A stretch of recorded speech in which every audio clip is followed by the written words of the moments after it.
सबसे तीखे सवाल जिनका देना होगा जवाब। सामने बैठी शख्सियत का हर राज होगा बेपर्दा। आज तक की पॉलिटिकल इन्वेस्टिगेटिंग टीम इंटरोगेट कर रही है देश के दिग्गजों को।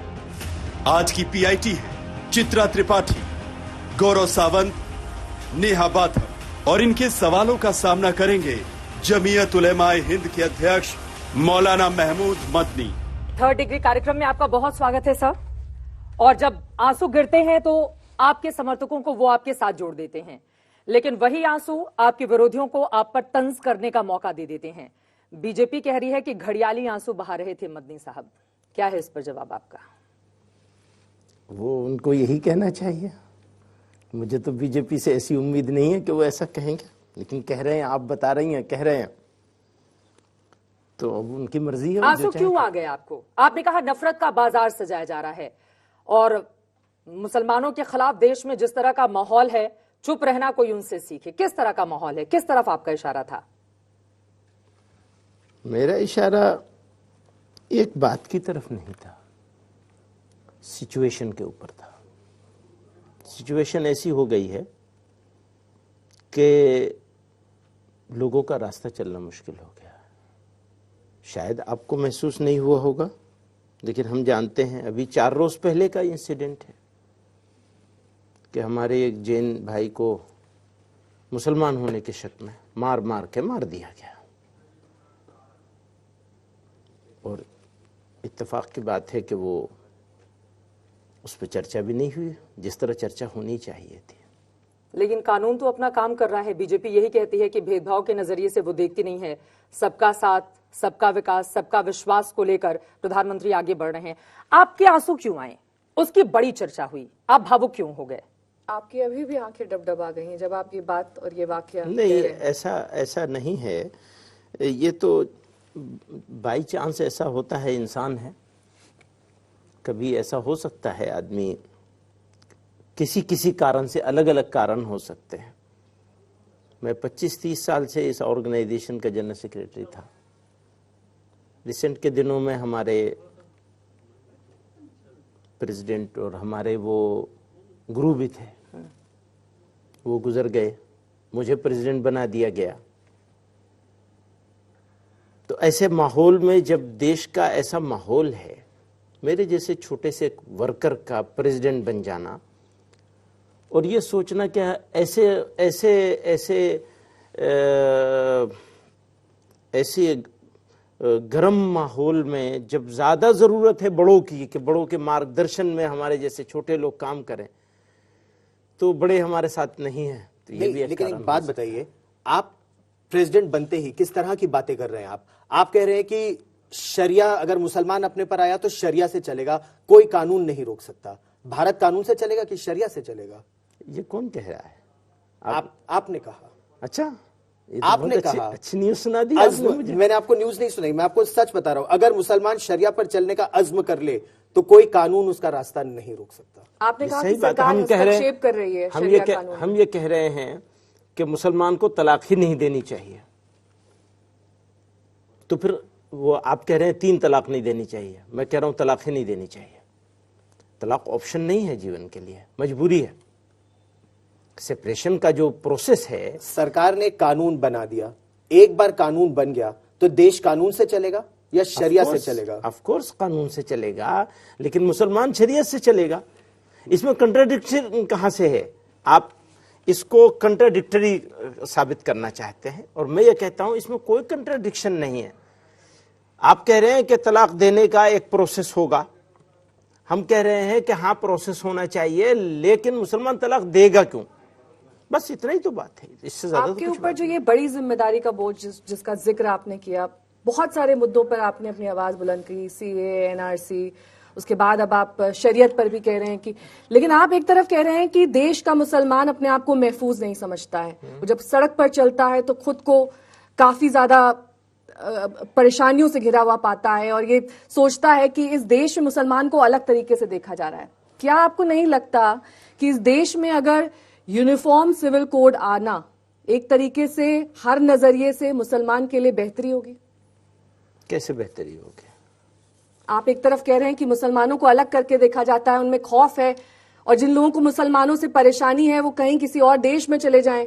किसको परेशानी, किसका जिक्र कर रहे हैं? हम उसका जिक्र कर रहे हैं जो मुसलमान को पाकिस्तान जाने का या कहीं और जाने का मशवरा देते हैं, उसकी बात कर रहे हैं। आपने भी तो मशवरा दे दिया ना कि जो आपको पसंद नहीं करते हैं वो कहीं किसी दूसरे देश मशवरा में जाएं। लेकिन उस पर आएंगे, एक सेकंड से सुनिए ना। आ जाते हैं ज्ञानवापी पे, जिसको लेकर आपका बहुत ज्यादा दर्द देखने को मिला है देवबंद के भीतर।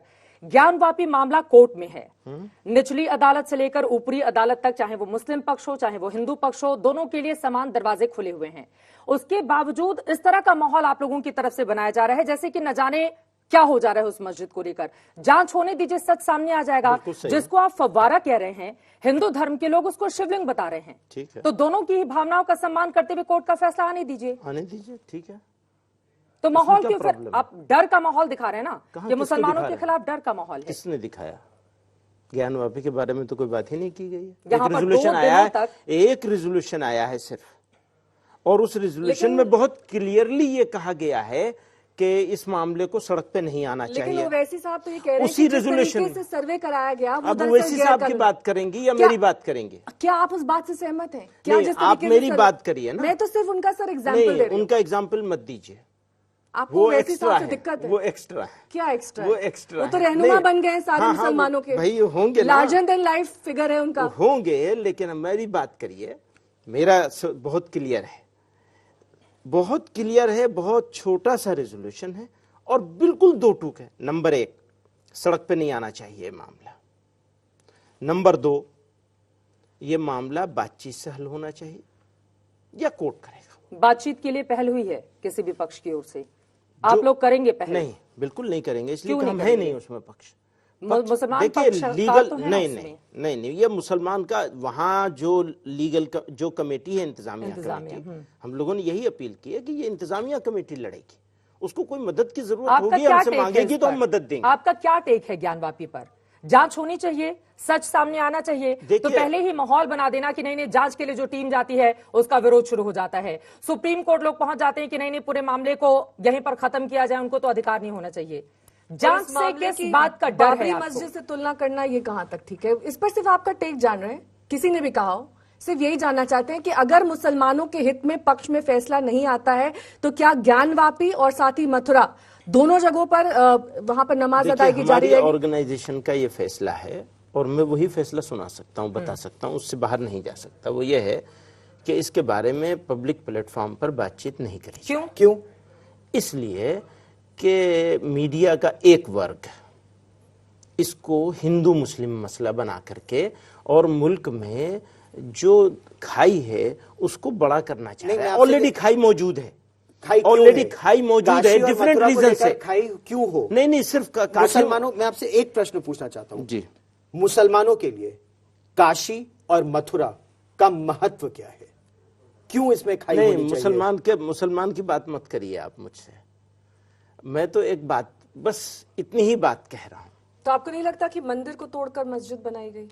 वही तो मैं कह रहा हूं ना कि पब्लिक फोरम पर हमें इसके बारे में बात नहीं ये तो करनी है, किताबों हमें में, रोका गया। किताबों में पढ़ाया गया है वही कि मैं कह रहा हूं। औरंगजेब ने न जाने कितने मंदिरें तोड़ के मस्जिदें बनाई। वही मैं कह रहा हूं। अब मैं ये भी कह सकता हूं कि उसने मंदिरों के लिए क्या क्या किया, लेकिन मुझे नहीं कहना है। इस पब्लिक फोरम पर मुझे इस बारे में बात करने से मेरी ऑर्गेनाइजेशन ने पाबंदी लगा दी। वजह मैं क्या करूं? वजह क्या है? वजह यही लोगों है, तक आपकी बात पहुंचनी चाहिए ना। जी बिल्कुल जरूर। तो आप लोग पहुंचनी चुप हो चाहिए। जाएंगे तो आपकी बात कैसे पहुंचेगी बिल्कुल लोगों जरूर तक? पहुंचनी चाहिए और वो पहुंच रही है। वो यही है कि जी आप, हम लोग आपस में बात नहीं करेंगे।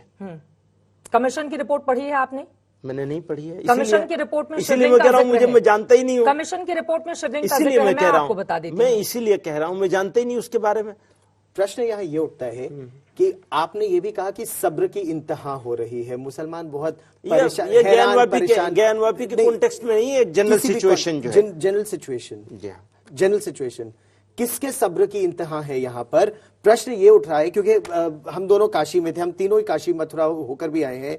प्रश्न यहाँ ये उठता है कि वहां हिंदू पक्ष कह रहे हैं उनका शिवलिंग है, वहां पर हाथ पैर धोया जा रहा है, कुल्ला किया जा रहा है, वजू खाना बना है। तो किसके सब्र की इंतहा हो रही है, मुसलमानों की या हिंदुओं की? ये काशी के लोग कह रहे हैं। वही मैं कह रहा हूं ना कि इस बारे में मैं अधिकृत नहीं हूं इसके बारे में बात करने के लिए। इसके बारे में अगर आपको बात करनी है तो कमेटी से बात करिए। इस पर आपने अपना मुंह सील कर लिया, मतलब आपको नहीं बोलना है इस पर। नहीं, ये आपको निर्देश दिए गए पाबंदी, क्योंकि मामला कोर्ट के निहित है, वहां पर संज्ञान। लेकिन आप तो अध्यक्ष हैं, आप ही की चलेगी, जो आप बोलेंगे वही आपके उलेमाए हिंद के सारे लोग मानेंगे। हम लोग एक जनरल, आप क्यों बचना चाह रहे हैं मौलाना साहब? जब हम बात करते हैं किसी भी विषय में और वो विषय सब कोर्ट में होता है, तो जनरली क्या कहते हैं, भाई ये सब जुडिस मैटर, इसके बारे में यहाँ बात ना करें। ये मैटर सब जुडिस है, कोर्ट में है। एक मैटर और था, हिजाब विवाद, उसका फैसला कर्नाटक हाई कोर्ट ने दिया। उस फैसले पर आपने नाराजगी जाहिर की, तो क्या इस फैसले में, अगर ये मुसलमानों के हित में नहीं आता है, इस पर भी आपकी नाराजगी और किसी तरह का विरोध होगा? भैया अगर मगर पे कैसे हम अभी से बता? चलिए कर्नाटक हिजाब विवाद पर आप जवाब दे दीजिए, क्योंकि उस पर आपने मुखर तौर पर काफी नाराजगी जाहिर की थी। वो किस लिए था? कर्नाटक हाई कोर्ट ने जो जजमेंट दिया है वो दो बातों पर बहस हो रही थी। एक बात है आदमी का निजी हक, मेरा आपका एक निजी हक होता है,